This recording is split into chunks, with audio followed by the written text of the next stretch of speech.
Hello, Vicho. Let's read this question. So this question says, which of the following statement are incorrect? Okay. First is, if there were no friction, work need to be done to move a body up an inclined plane is zero. The statement second is, if there were no friction, moving vehicles could not be stopped even by locking the brakes. Third statement is, the angle of inclination is increased. The normal reaction on the body places on it increases. Fourth statement is, duster weighing 0.5 kg is pressed against a vertical board with a force of 11 Newton. If the coefficient of friction is 0.5, the work done in rubbing it upward through a distance of 10 centimeter is 0.55 joules. Okay, A is first and second, option B is first, second and fourth, C is first, third and fourth, opशन D is first, second, third and fourth. Okay, तो चलिए बच्चों, अब हम इस question को start करते हैं. तो देखिए बच्चों, इस क्वेश्चन का की कॉन्सेप्ट हम क्या लिख सकते हैं. The key concept of this question, इस क्वेश्चन का की कॉन्सेप्ट हम क्या लिख सकते हैं. इस क्वेश्चन में हमसे पूछा कि कौन सा स्टेटमेंट क्या आपका इनकरेक्ट है. ओके, और हमें यहाँ पर देखिए फ्रिक्शन के कारण वर्क डन निकालना है.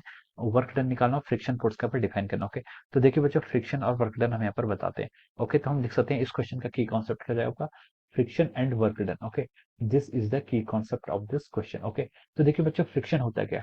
फ्रिक्शन आपका क्या होता है, एक टेंजेंशियल फोर्स होता है. Friction is a tangential force which act in a direction opposite to the direction of the tendency of relative motion, या फिर रिलेटिव मोशन के अपोजिट डायरेक्शन क्या करता है, आपका एक्ट करता है. ओके, इसे हम क्या बोलते हैं, आपका फ्रिक्शन फोर्स बोलते हैं. ओके, तो फ्रिक्शन फोर्स का मैग्नीट्यूड क्या होता है, देखिए it is equal to over mu K into N. Mu K क्यों आ रहा है, न्यू के इसलिए आ रहा है जब आपका क्या आता है, देखिए काइनेटिक फ्रिक्शन होता है, तो काइनेटिक फ्रिक्शन को क्या लिखते हैं, mu K into N. N is a normal force. और वर्क डन, वर्क डन क्या होता है आपका, वर्क डन आपका डिफाइन करते हैं हम force into displacement. Okay, this is how we define the work done. Okay, तो ये आपका फ्रिक्शन और ये आपकी वर्क डन की क्या है, डेफिनेशन. ओके, तो चलिए अब हम देखिए इसको क्या करते हैं, इस क्वेश्चन को स्टार्ट करते हैं स्टेटमेंट वाइज. ओके, तो देखिए आपका यहाँ पर फर्स्ट स्टेटमेंट में क्या लिखा है, देखिए if there were no friction then work needed to be done to move a body up an incline will be equal to zero. Okay, अगर कोई फ्रिक्शन नहीं होगा तो work need to be done to move a body up an incline plane is zero. Okay, ये statement क्या आपका incorrect है, ये स्टेटमेंट है इनकरेक्ट. क्यों है स्टेटमेंट इनकरेक्ट, देखिए अगर आपका कोई ब्लॉक है. ओके, ये आपका ब्लॉक है. ओके, ये ब्लॉक पे देखिए कौन कौन से फोर्स लगते हैं, पहले तो एमजी फोर्स लग रहा है. मान लीजिए इसका इंक्लिनेशन एंगल कितना, थीटा डिग्री का एंगल है. ये आपका क्या नॉर्मल है. ओके, और ये एंगल भी कितना होगा, आपका थीटा होगा. ओके, तो देखिए हॉरिजॉन्टल डायरेक्शन में एक फोर्स क्या लग रहा है आपका, यहाँ पर एमजी साइन थीटा लग रहा है. हॉरिजॉन्टल नहीं, sorry, along the incline, incline के अलोंग क्या लग रहा है आपका, एमजी साइन थीटा फोर्स लग रहा है. ओके, तो देखिए फोर्स तो आपका लग रहा है. Okay, MG sine theta force लग रहा है, और अगर बॉडी डिस्प्लेस होगी तो दिस फोर्स के कारण, फोर्स इनटू डिस्प्लेसमेंट के कारण आपका कुछ वर्क डन आएगा. Work done will not be equal to zero होगा. ओके, वर्क डन क्या होगा आपका, जीरो के इक्वल नहीं होगा. लेकिन स्टेटमेंट हमसे बोला है कि there were no friction, one work needed to be done to move a body up and incline will be equal to zero. तो ये स्टेटमेंट क्या हो गया आपका, इनकरेक्ट है. ओके, तो हम लिख लिया work done is equal to zero. तो ये स्टेटमेंट आपका इनकरेक्ट है.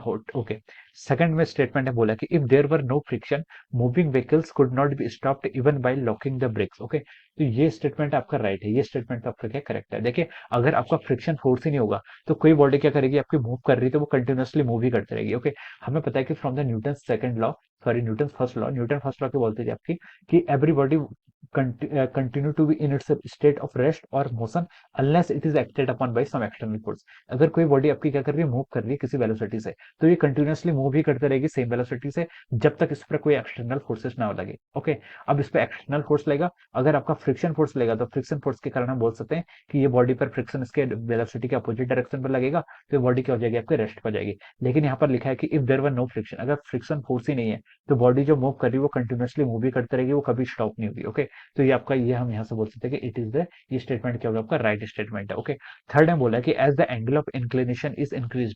अगर आप एंगल ऑफ इंक्लिनेशन को क्या करते हैं, इंक्रीज करते हैं, as the angle of inclination is increased, the normal reaction on the body placed on it increases. तो नॉर्मल रिएक्शन क्या होता है आपका, इंक्रीज होता है. ओके, तो देखिए बच्चों, तो नॉर्मल रिएक्शन इंक्रीज होता है. ओके, तो देखिए अगर आप देखिए नॉर्मल रिएक्शन यहाँ पर क्या है, इससे हम बता सकते हैं कि ये एन था, तो ये जो आपका कंपोनेंट होगा यानी कि ये कंपोनेंट, ये आपका नॉर्मल, ये किसके इक्वल होगा, आपका एम जी कॉस थीटा के इक्वल होगा. Okay, m g cos theta के इक्वल होगा, तो हम यहाँ से क्या लिख सकते हैं, एन का मैग्नीट्यूड किसके इक्वल हो गया, आपके एम जी कॉस थीटा के इक्वल हो गया. ओके, तो देखिए इसने बोला कि as the angle of inclination increase, अगर आप थीटा को इंक्रीज करते हो. ओके, अगर आप थीटा को 0 से लेकर 90 तक लेके जाएंगे तो थीटा की वैल्यू क्या होती है, देखिए 0 पर क्या होती है, 1 होती है. ओके, फिर 0 से जैसे जैसे 90 की तरफ बढ़ती है तो थीटा क्या करता है, आपका डिक्रीज करता है. ओके, तो जब आप देखिए थीटा को इंक्रीज कर रहे हैं तो जो आपका कॉस थीटा है, कॉस थीटा क्या कर रहा है, आपका डिक्रीज करेगा. थीटा को इंक्रीज करेंगे तो आपका कॉस थीटा तो डिक्रीज करेगा. ओके, थीटा का आपका जो ग्राफ होता है देखिए इस तरीके से होता है. ओके, सॉरी, कॉस थीटा का ग्राफ आपका इस तरीके से होता है. ओके, जीरो एंगल पे ये है और ये आपका 5/2 पे 0 हो जाता है। ओके, तो देखिए जैसे हम 0 से 5/2 की तरफ आ रहे हैं, ये आपका डिक्रीजिंग हो रहा है। क्या हो रहा है? आपका डिक्रीज हो रहा है। ओके, तो थीटा इंक्रीज करेगा तो कॉस थीटा डिक्रीज करेगा, कॉस थीटा डिक्रीज करेगा तो हम यहाँ से बोल सकते हैं आपका जो नॉर्मल फोर्स है वो भी क्या करेगा? आपका डिक्रीज करेगा। तो क्वेश्चन ने बोला था कि as the angle of inclination is increase the normal reaction on the body place in it increases. Okay, तो नॉर्मल रिएक्शन क्या कर रहा है? आपका डिक्रीज कर रहा है, तो हम बोल सकते हैं कि ये स्टेटमेंट भी क्या हो जाएगा? आपका इनकरेक्ट हो जाएगा। ओके, अब देखिए फोर्थ स्टेटमेंट में क्या बोला है? A duster weighing 0.5 kg is pressed against a vertical wall. Okay, इसको हम देखिए फिगर बना के समझते हैं।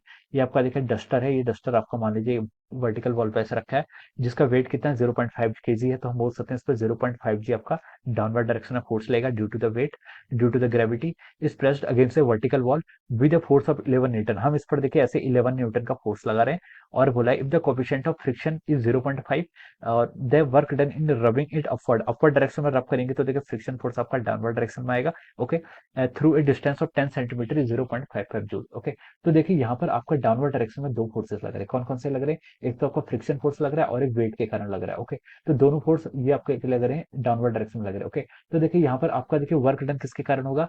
जो आपको वर्क डन होगा वो आपका देखिए ग्रेविटी वाले फोर्स के कारण भी होगा और फ्रिक्शन फोर्स के कारण भी होगा। ओके, तो हम यहाँ पर देखिए फ्रिक्शन फोर्स के कारण कितना वर्क डन होगा? फ्रिक्शन फोर्स के कारण वर्क डन आपका होगा फोर्स इंटू डिस्प्लेसमेंट, यानी कि एफ के इंटू एस। ओके, इस तरीके से हम लिख सकते हैं। ओके, तो ये वर्क डन किसके इक्वल होगा? देखिए फ्रिक्शन फोर्स आपका डाउनवर्ड डायरेक्शन में लग रहा है। ओके, और डिस्प्लेसमेंट आपका क्या है? आपका अपवर्ड डायरेक्शन में हो रही है। ओके, तो देखिए यहाँ पर हम लिख सकते हैं आपका फ्रिक्शन फोर्स क्या होता है? फ्रिक्शन फोर्स आपके न्यू के एन इंटू एस के इक्वल होगा।